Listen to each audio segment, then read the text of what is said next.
Palestina dilanda isu baru, yaitu penghapusan wilayahnya dari peta digital Google Maps dan Apple Maps. Seperti apa faktanya, kita simak bersama dalam Palestina hilang dari peta.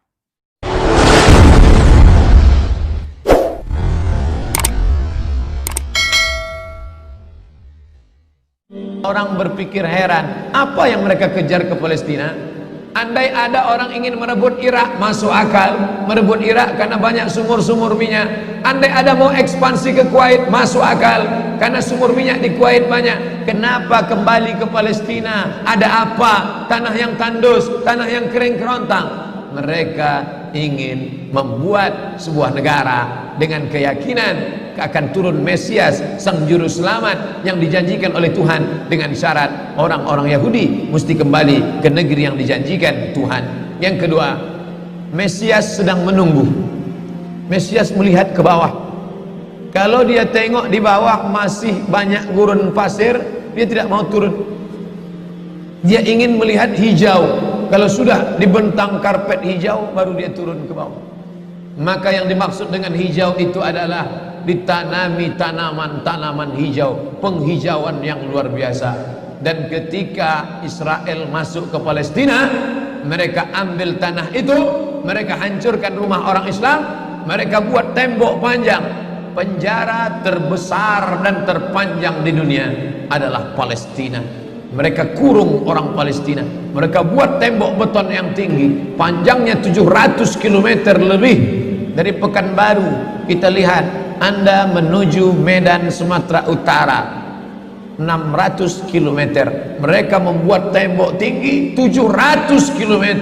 Bayangkan, umat Islam terisolir dan mereka tanami hijau-hijau. Makanya Allah berkuasa, Allah mau tunjukkan kuasa, lalu Allah buat tanaman hijau itu menyala.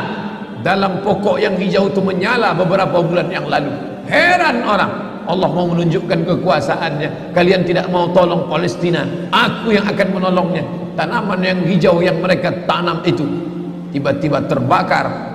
Tidak ada yang bisa mematikannya. Sampai-sampai reporter wartawan Amerika mengatakan, tidak ada yang bisa mematikan kebakaran ini kecuali Tuhan, karena Dia yang membakarnya. Mengerti keadaan kita zaman sekarang. Jangan sampai dikatakan Palestina bukan urusan kita. Ini kan masalah politik. Indonesia ya Indonesia, Palestina ya Palestina. Antum tidak mengerti masalah dunia. Palestina adalah masalah umat Islam. Subhanalladzi asra bi'abdihi. Maha suci Allah yang sudah memperjalankan hambanya minal masjidil haram, dari masjidil haram, ilal masjidil aqsa, masjidil aqsa, masjidil aqsa Palestina. Kita yang tertulis dalam kitab suci kita bahwa kita punya ikatan emosional, kenapa kita tidak yakin itu? Yahudi ajarannya dibuat-buat, ajarannya mitos, tapi mereka punya keyakinan yang luar biasa. Mereka rebut negeri itu, mereka kuasai, mereka hancurkan negeri musuh. Atas dasar apa? Keyakinan bahwa Mesias akan datang. Yang kelima, apa yang mereka lakukan untuk Palestina? Mereka meyakini ada Temple of King Solomon, tempel kuil King Solomon, Raja Sulaiman. Datang pula orang Indonesia latah, dikatakannya Sulaiman ini kerajaannya bukan di Palestina, di Yogyakarta, Sleman. Kata dia, King Solomon itu punya tempel kuil, dan Temple of King Solomon letaknya pas di bawah Al-Masjidil Aqsa. Apa maknanya? Mereka mengeruk setiap hari bulldozer, traktor, ekskavator, terus mengeruk keliling Masjidil Aqsa. Mereka ingin meruntuhkan Masjidil Aqsa. Tulis Temple of King Solomon, enter, pilih image, tampak gambar replika. Inilah kerajaan Sulaiman yang ada di bawah Masjidil Aqsa. Akan mereka naikkan. Mereka sudah bangunkan rumah kecil replikanya, seperti orang Riau membuat rumah replika, rumah Melayu Kampar, rumah Melayu Siak, rumah Melayu Bengkalis. Di mana rumah itu? Di Purna MTQ.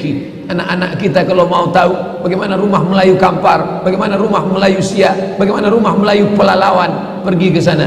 Sebagiannya ada, sebagian tak ada, entah kemana perginya. Tapi mereka membuatkan itu.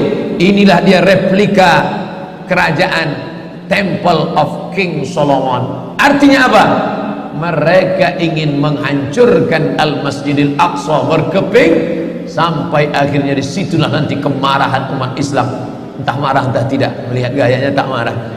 Kalian hancurkanlah. Banyak lagi urusan kami sibuk dengan ini. Tapi akan ada hamba-hamba Allah, la tazulu fi ummati ta'ifatun min ummati, akan tetap ada sekelompok umatku yang memperjuangkan agamaku, kata Allah Subhanahu wa taala. Yang terakhir, yang kelima, akan turun Mesias. Kapan itu terjadi? Ketika terjadi perang besar.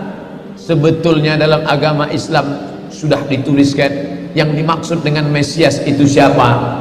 Kata Imam Al-Hafiz Ibnu Hajar Al-Asqalani dalam Fathul Bari, yang dimaksud dengan yang dinanti-nanti mereka itu adalah Dajjal.